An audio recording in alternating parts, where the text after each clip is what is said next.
നമസ്കാരം, എല്ലാവർക്കും ദിയാസ് കിച്ചൺ ഇരമ്മിലേക്ക് സ്വാഗതം. വിഷുവൊക്കെ അടുക്കാറായിട്ടുണ്ട്. സദ്യയൊക്കെ ഉണ്ടാക്കണ്ടേ? ഇന്നത്തെ റെസിപ്പി എന്ന് പറയുന്നത് സദ്യയിൽ ഒഴിച്ചിടാൻ പറ്റാത്ത രണ്ട് ഐറ്റമായ കൂട്ടുകറിയും അവിയലും. അപ്പോൾ ഇവ രണ്ടും ഓരോ സ്ഥലത്തും ഓരോ രീതിയിലാണ് ഉണ്ടാക്കാറ്. അപ്പോൾ ഇന്ന് ഞാൻ ഉണ്ടാക്കുന്ന കൂട്ടുകറി ട്രിവാൻഡ്രം സൈഡിലൊക്കെ ഉണ്ടാക്കുന്ന വട കൂട്ടുകറിയും കൂട്ടത്തിൽ വളരെ സിമ്പിളായിട്ട് ഉണ്ടാക്കാൻ പറ്റുന്ന ഒരു അവിയലും. അപ്പോൾ തീർച്ചയായിട്ടും ട്രൈ ചെയ്ത് നോക്കണം.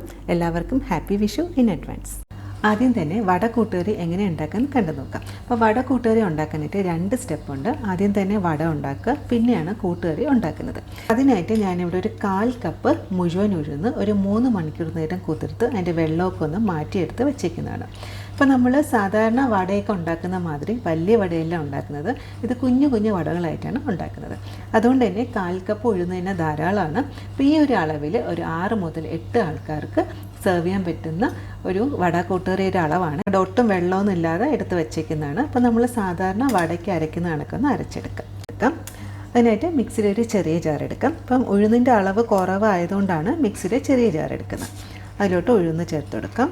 നല്ല പതഞ്ഞ് വരുന്ന മാതിരി ഒന്ന് അരച്ചെടുക്കണം. അപ്പോൾ ഇതിൽ വെള്ളം തളിച്ചാണ് ചേർക്കേണ്ടത്. അങ്ങനെ ഉഴുന്ന് നന്നായിട്ടൊന്ന് അരച്ചെടുത്തിട്ടുണ്ട്. ഈ ഒരു പരുവത്തിനാണ് അരച്ചെടുക്കുന്നത്. നല്ല പേസ്റ്റ് മാതിരി അരച്ചെടുക്കുക. അപ്പോൾ ഇതിൽ വെള്ളം ഒഴിക്കുമ്പോൾ വെള്ളം ഒരുമിച്ച് ഒഴിക്കരുത്, കുറച്ചായിട്ട് വെള്ളം തളിച്ച് വേണം ഒഴിക്കേണ്ടത്. അപ്പോൾ ഇവിടെ ഞാനൊരു 3 മുതൽ 4 ടീസ്പൂൺ വെള്ളമാണ് ചേർത്തത്. അപ്പോൾ ഇനി 1 മിനിറ്റ് നന്നായിട്ടൊന്ന് മിക്സാക്കി എടുക്കണം. നന്നായിട്ടൊന്ന് മിക്സാക്കി എടുത്തിട്ടുണ്ട്. കണ്ടോ, ഈ ഒരു പരുവത്തിന് മിക്സാക്കി എടുക്കുക. അപ്പോൾ ഇതിൽ നമ്മൾ സാധാരണ ഉഴുന്നുവടക്കൊക്കെ ചേർക്കുന്ന മാതിരി ഉള്ളി ചേർക്കില്ല, പച്ചമുളകും ഇഞ്ചിയും ചേർക്കുക. പച്ചമുളക് എടുത്തിട്ടുണ്ട്, ചെറുതായിട്ടൊന്ന് കട്ട് ചെയ്തെടുത്തേക്കുന്നതാണ്. അതുപോലെ തന്നെ ഇഞ്ചിയും ചെറുതായിട്ടൊന്ന് കട്ട് ചെയ്തെടുക്കുക. അപ്പോൾ അത് ചേർത്ത് കൊടുക്കാം. ഇതിൻ്റെ കൂടെ ആവശ്യത്തിനുള്ള ഉപ്പും കൂടി ചേർത്ത് കൊടുക്കാം. പിന്നെ കുറച്ച് കറിവേപ്പില ഒന്ന് പിച്ചിട്ട് കൊടുക്കാം. ഇനി ഇതെല്ലാം കൂടി നന്നായിട്ടൊന്ന് മിക്സാക്കി എടുത്തിട്ടുണ്ട്. ഇനി നമുക്ക് വട ഉണ്ടാക്കി തുടങ്ങാം. വട ഉണ്ടാക്കാനായിട്ട് ഞാനൊരു കടായിൽ കുറച്ച് വെളിച്ചെണ്ണ ഒഴിച്ചിട്ടുണ്ട്. അപ്പോൾ വെളിച്ചെണ്ണയ്ക്ക് പകരം സൺഫ്ലവർ ഓയിൽ വേണമെങ്കിൽ ഒഴിക്കാം. പക്ഷേ നമ്മൾ സദ്യ ഉണ്ടാക്കുമ്പോൾ എല്ലാ വിഭവങ്ങളും വെളിച്ചെണ്ണയിൽ ഉണ്ടാക്കുമ്പോൾ പ്രത്യേക ഒരു സ്വാദാണ്. അപ്പോൾ വെളിച്ചെണ്ണ ചൂടായിട്ടുണ്ട്. ഇനി ഈ മാവ് എണ്ണയിലോട്ട് ഇട്ട് കൊടുക്കാം. അപ്പോൾ നമ്മൾ സാധാരണ വട ഉണ്ടാക്കുന്ന കണക്ക് വലിയ വടയല്ല ഉണ്ടാക്കുന്നത്. അതുകൊണ്ട് തന്നെ നമ്മൾ കൈ ഉപയോഗിച്ചിട്ട് ചെറുതായിട്ടൊന്ന് എടുക്കുക. എന്നിട്ട് കുറച്ചായിട്ട് ഇട്ട് കൊടുക്കുക. ചെറിയ ബോൾസാക്കി ഇട്ട് കൊടുക്കുക. കണ്ടോ, ഈ ഒരു പരുവത്തിന് ഇട്ട് കൊടുക്കുക. അപ്പം അതിൻ്റെ ഷേപ്പൊന്നും പ്രശ്നമില്ല. ഇങ്ങനെ ഇട്ട് കൊടുക്കുക. അപ്പോൾ ഒരു സൈഡ് ആയിട്ടുണ്ട്. പതുക്കെ ഒന്ന് തിരിച്ചിട്ട് കൊടുക്കാം.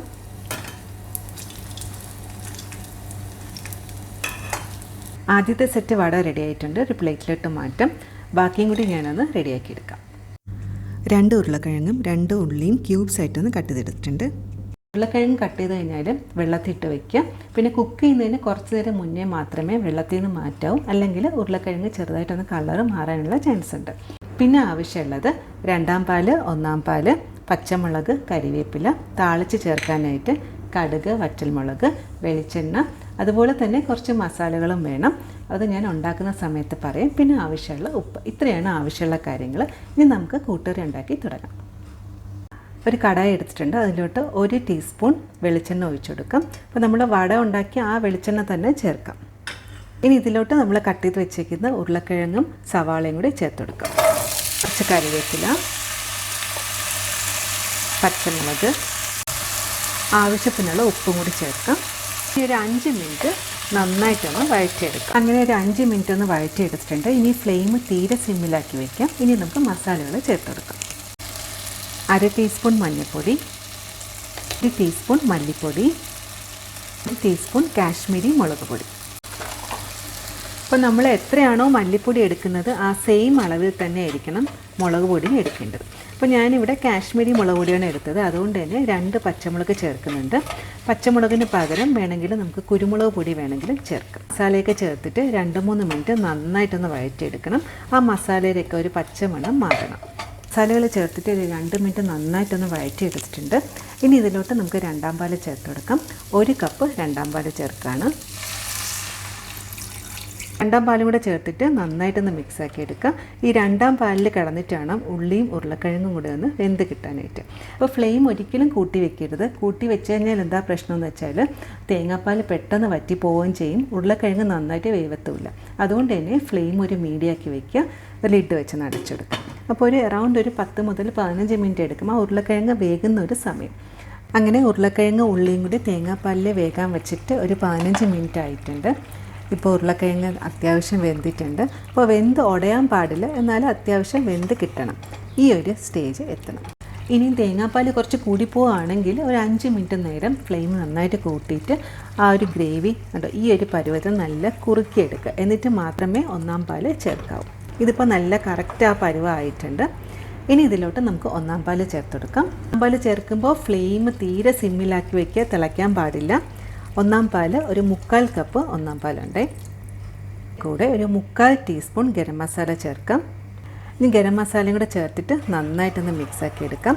അപ്പോൾ ഒട്ടും തിളയ്ക്കാൻ പാടില്ല, ഇളക്കിക്കൊണ്ടിരിക്കുക. കാരണം ഒന്നാം പാൽ ഒഴിച്ച് കഴിഞ്ഞാൽ തിളയ്ക്കാൻ പാടില്ല. ഇത് വെച്ചേക്കുന്ന വടകളും കൂടി ചേർത്തെടുക്കാം.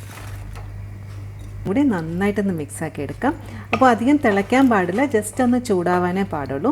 പിന്നെ ഇത് തണുക്കുമ്പോൾ ഈ കുഞ്ഞു വടകൾ ഈ ഗ്രേവി എല്ലാം ഒന്ന് അബ്സോർബ് ചെയ്ത് കുറച്ചും കൂടി ഒന്ന് തിക്കായിട്ട് വരും. അപ്പോൾ നമുക്ക് ഇലയിലൊക്കെ വിളമ്പാൻ പാകത്തിനുള്ള പരുവായി കിട്ടും. ഇനി ഗ്യാസ് ഓഫാക്കാം. ഇനി നമുക്ക് താളിച്ച് ചേർക്കാം. കടായിൽ കുറച്ച് വെളിച്ചെണ്ണ എടുത്തിട്ടുണ്ട്. വെളിച്ചെണ്ണ നന്നായിട്ട് ചൂടായിട്ടുണ്ട്. ഇനി ഇതിലോട്ട് 1 സ്പൂൺ കടുക് ചേർക്കാം. കറിവേപ്പില. ഇത് സദ്യ റെസിപ്പി ആയതുകൊണ്ട് തന്നെ ഒരു 3-4 വറ്റൽമുളക് എടുത്തിട്ടുണ്ട്.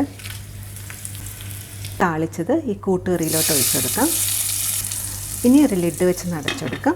ഇനി സെർവ് ചെയ്യുന്ന സമയത്ത് നന്നായിട്ടൊന്ന് ഇളക്കിയിട്ടൊന്ന് സെർവ് ചെയ്യാം.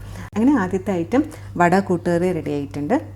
ഇനി അടുത്തതായിട്ട് അവിയൽ ഉണ്ടാക്കുന്നത് എങ്ങനെയാണെന്ന് കണ്ടു നോക്കാം. അപ്പോൾ അവിയലിന് പച്ചക്കറികൾ കട്ട് ചെയ്യുമ്പോൾ നീളത്തിൽ കട്ട് ചെയ്തെടുക്കുക. പടവലങ്ങേര പുറമേയുള്ള ഒരു വൈറ്റ് പാർട്ട് കത്തി വെച്ചിട്ടൊന്ന് ചുരണ്ടി മാറ്റിയിട്ട് നീളത്തിൽ കട്ട് ചെയ്തെടുക്കുക. കുറച്ച് വെള്ളരിക്ക എടുത്തിട്ടുണ്ട്. അതിൻ്റെ തോലും കുരുവൊക്കെ മാറ്റിയിട്ട് നീളത്തിൽ കട്ട് ചെയ്തെടുക്കുക. വെള്ളരിക്കയ്ക്ക് പകരം കുമ്പളങ്ങ എടുക്കാം. അത് കുറച്ചെടുത്താൽ മതി കേട്ടോ. അല്ലെങ്കിൽ കുമ്പളങ്ങയും വെള്ളരിക്കയും കുറച്ചായിട്ട് എടുക്കാം. ഒരു മുരിങ്ങയ്ക്ക എടുത്തിട്ടുണ്ട്. ഇങ്ങനെ 2 ആയിട്ടൊന്ന് കട്ട് ചെയ്തെടുത്തേക്കുന്നതാണ്. പിന്നെ ഒരു ക്യാരറ്റ്, ഒരു അത്യാവശ്യം വലിയ ക്യാരറ്റ് എടുത്തിട്ടുണ്ട്. ഏത്തക്ക അതിൻ്റെ തോലൊക്കെ മാറ്റിയിട്ട് ഈ ഒരു വലിപ്പത്തിന് നീളത്തിൽ കട്ട് ചെയ്തെടുത്തേക്കുന്നതാണ്. 6 അമരക്ക എടുത്തിട്ടുണ്ട്. ഇപ്പോൾ 2 ആയിട്ട് നെടുവേ പിളർന്ന് ഇങ്ങനെ കട്ട് ചെയ്തെടുത്തിട്ടുണ്ട്.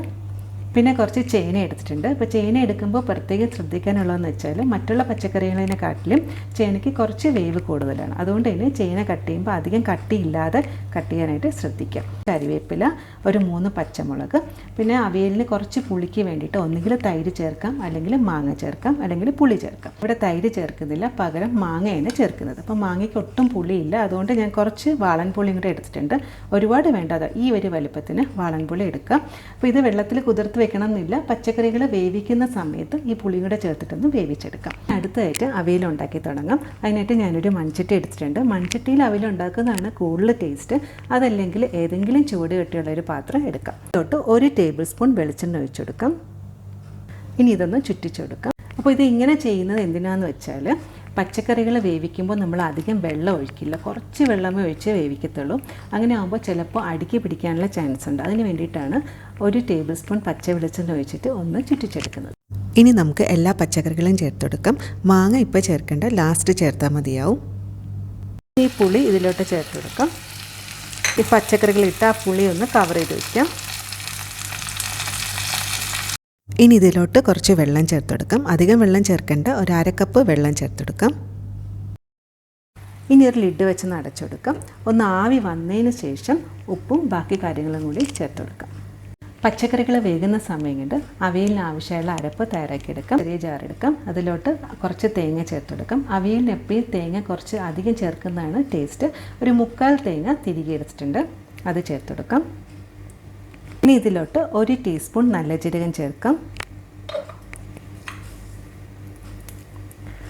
1 പച്ചമുളക്, കുറച്ച് കറിവേപ്പില.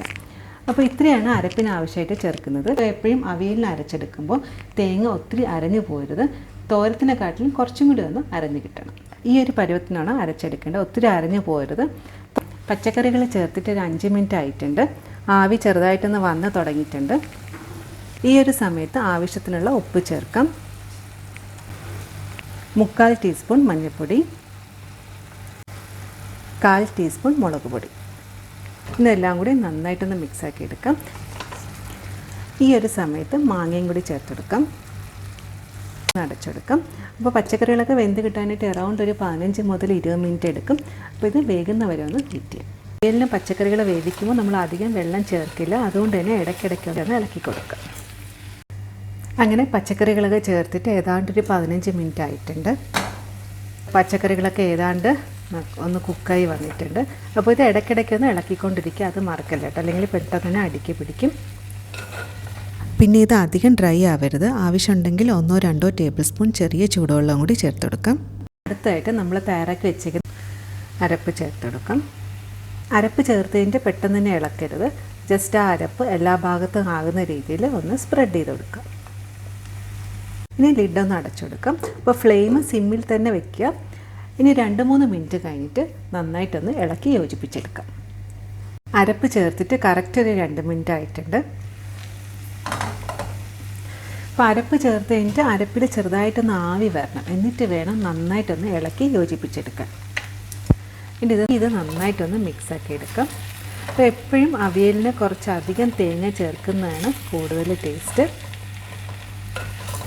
അതുപോലെ തന്നെ ഇപ്പോൾ ഇതിൽ ഞാനിപ്പോൾ തൈര് ചേർക്കുന്നില്ല, പുളിക്ക് പകരം തൈര് ചേർക്കാം. അതല്ലാന്നുണ്ടെങ്കിൽ ഇപ്പം നല്ല പുളിയുള്ള മാങ്ങയാണെങ്കിൽ പുളിയുള്ള മാങ്ങ മാത്രം ചേർത്താലും മതി. പിന്നെ തൈര് ചേർക്കാത്ത എന്താണെന്ന് വെച്ചാൽ നമ്മളിപ്പോൾ സദ്യയ്ക്ക് വിളമ്പുന്ന അവിയലായതുകൊണ്ട് തന്നെ തൈര് ചേർക്കുകയാണെങ്കിൽ ചിലപ്പോൾ അത് ലൂസ് ആവാനുള്ള ചാൻസ് ഉണ്ട്. അതുകൊണ്ടാണ് ഞാനിതിൽ തൈര് ചേർക്കാത്തത്, പകരം പുളി ചേർത്തത്. അങ്ങനെ എല്ലാം കൂടി നന്നായിട്ടൊന്ന് ഇളക്കി എടുത്തിട്ടുണ്ട്. ഇനി ഞാൻ ഉപ്പും നോക്കിയപ്പോൾ ഉപ്പും പുളിയൊക്കെ പാകത്തിനാണ്, നല്ല ടേസ്റ്റി ആയിട്ടുള്ളൊരു അവിയലാണ്. ഇനി ഗ്യാസ് ഓഫ് ആക്കാം. ഇനി ഇതിൽ മെയിനായിട്ട് 2 കാര്യങ്ങൾ ചേർക്കാനായിട്ടുണ്ട്. അതാണ് ഈ അവിയലിന് കൂടുതൽ ടേസ്റ്റ് കൊടുക്കുന്നത്. കുറച്ച് പച്ച വെളിച്ചെണ്ണ. അപ്പോൾ പച്ച വെളിച്ചെണ്ണ ചേർക്കുമ്പോൾ 2 അല്ലെങ്കിൽ 3 ടേബിൾ സ്പൂൺ പച്ച വെളിച്ചെണ്ണ ചേർക്കാം. അപ്പോൾ ഞാനിവിടെ 2 ടേബിൾ സ്പൂൺ പച്ച വെളിച്ചെണ്ണയാണ് ചേർക്കുന്നത്. ഇനി ഇതിൻ്റെ കൂടെ തന്നെ കുറച്ചേറെ കരിവേപ്പില. ലിഡൊന്ന് അടച്ചെടുക്കാം. അങ്ങനെ നമ്മുടെ സദ്യ സ്പെഷ്യൽ അവിയൽ റെഡി ആയിട്ടുണ്ട്. അങ്ങനെ സ്വാദേറിയ അവിയൽ റെഡി ആയിട്ടുണ്ട്. ഈ അവിയലിന് ടേസ്റ്റ് കൊടുക്കുന്നതെന്ന് വെച്ചാൽ ലാസ്റ്റ് ഒഴിച്ച പച്ച വെളിച്ചെണ്ണയും കരിവേപ്പിലയും. അപ്പോൾ ഇത് നമ്മൾ സെർവ് ചെയ്യുന്ന സമയത്ത് നന്നായിട്ട് ഇളക്കിയിട്ട് വേണം സെർവ് ചെയ്യാൻ.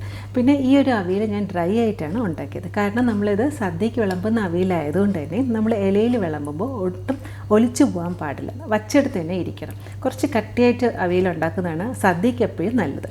അതുകൊണ്ടാണ് തൈര് ചേർക്കാത്തത്. ഇനി അതല്ല തൈര് ചേർക്കണം എന്നുണ്ടെങ്കിൽ ലാസ്റ്റ് ഗ്യാസ് ഓഫാക്കിയതിന് ശേഷം ഒരു 1/4 കപ്പ് തൈര് ചേർക്കാം. അത് കഴിഞ്ഞിട്ട് വേണം പച്ച വെളിച്ചെണ്ണയും കരിവേപ്പിലയും കൂടെ ചേർക്കേണ്ടത്. അപ്പോൾ തീർച്ചയായിട്ടും ട്രൈ ചെയ്ത് നോക്കണം. അങ്ങനെ ഇന്നത്തെ 2 ഐറ്റം, അതായത് ട്രിവാൻഡ്രം സ്പെഷ്യൽ വട കൂട്ടുകറിയും അതുപോലെ തന്നെ അവിയലും നല്ല ടേസ്റ്റിയാണ്. അപ്പോൾ തീർച്ചയായിട്ടും ഉണ്ടാക്കി നോക്കുക, ഫീഡ്ബാക്ക് അറിയിക്കുക. അപ്പോൾ വേറെ റെസിപ്പി ആയിട്ട് കാണാം. Thank you.